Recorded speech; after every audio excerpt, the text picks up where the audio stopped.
नमस्कार साथीहरू, म धनवीर पुन मगर आज पनि फेरि मैले अर्को भिडियो लिएर आएको छु र टिकटक एपलाई खोलौँ। यसलाई खोलिसकेपछि हामीले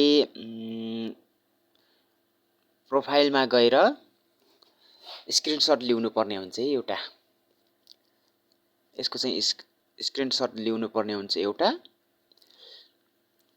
स्क्रिनशट भइहाल्यो र एडिट प्रोफाइलमा गएर त्यहाँको चाहिँ युजर नेम कपी गर्नुपर्ने हुन्छ। tiktok.com/dhanveerblogलाई कपी गर्यौँ हामीले। त्यसपछि हामीले चाहिँ सेटिङ एन्ड प्राइभेसीमा जानुपर्ने हुन्छ। त्यसपछि हामी रिपोर्ट अफ प्रब्लममा जानुपर्ने हुन्छ। स्क्रोल गर्दै जाउँ, रिपोर्ट अफ प्रब्लममा जाने हामीले चाहिँ लाइभमा जानुपर्छ है। जहाँनिर तपाईँले लाइभ देख्नुहुन्छ, स्क्रोल गर्दै जाउँ, यहाँनिर देखिएको छ लाइभमा क्लिक गर्ने। त्यसपछि लाइभ इज सस्पेन्डेडमा क्लिक गर्ने है। लाइभ इज सस्पेन्डेडमा क्लिक गऱ्यौँ हामीले र त्यसपछि हामीले चाहिँ यहाँ नो गरिदिनु पर्ने हुन्छ। नो गरिसकेपछि निड मोर हेल्पमा क्लिक गर्ने। निड मोर हेल्पमा क्लिक गरिसकेपछि हामीले चाहिँ यहाँ लेख्नुपर्ने हुन्छ, टिकटकलाई एउटा सन्देश पठाउनु पर्ने हुन्छ। जुन मेसेज चाहिँ हामीले यो कारणले बिग्रिएको भनेर चाहिँ देखाउनु पर्ने हुन्छ, यति क्रस थियो भनेर। यहाँनिर चाहिँ मैले लेख्छु, डियर टिकटक टिम,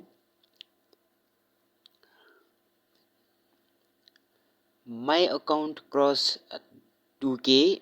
तपाईँको कति उस छ त्यति लेख्ने। 2K फलोवर्स, 2K थियो मेरो, 2K followers, but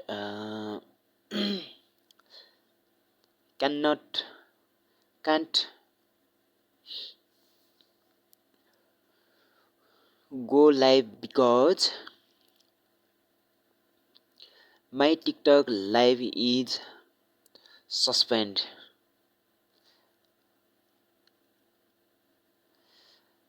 Please review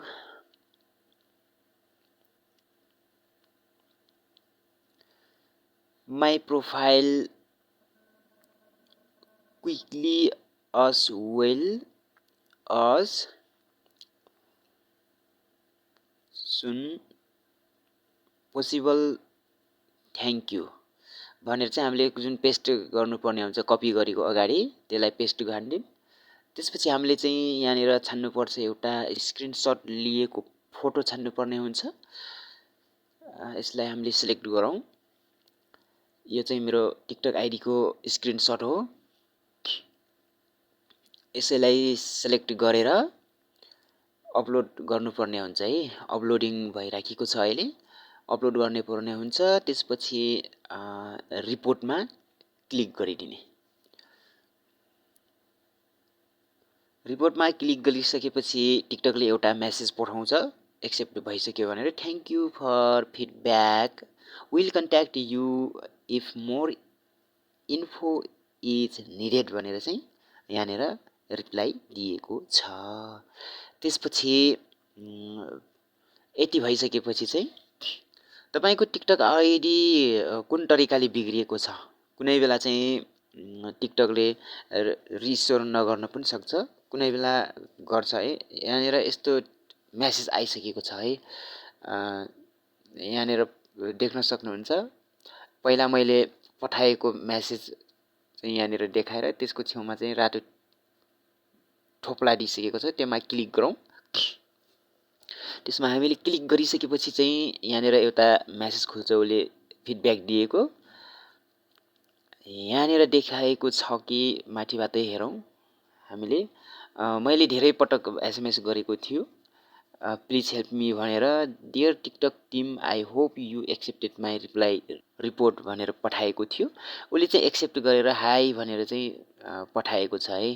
जुन मार्च 22 11:11 चाहिँ उसले एक्सेप्ट गरिदिएको थियो। यहाँनिर तपाईँले भिडियोलाई पज गरेर हेर्न सक्नुहुन्छ, पढ्न सक्नुहुन्छ। यो भिडियो लामो हुने भएर मैले पढेन। त्यसपछि यहाँनिर चाहिँ यति धेरै उसले चाहिँ फिडब्याक दिएको छ है। यिनीहरूलाई भिडियो पज गरेर हेर्नु होला, पढ्नु होला, पढ्न मन लागेमा।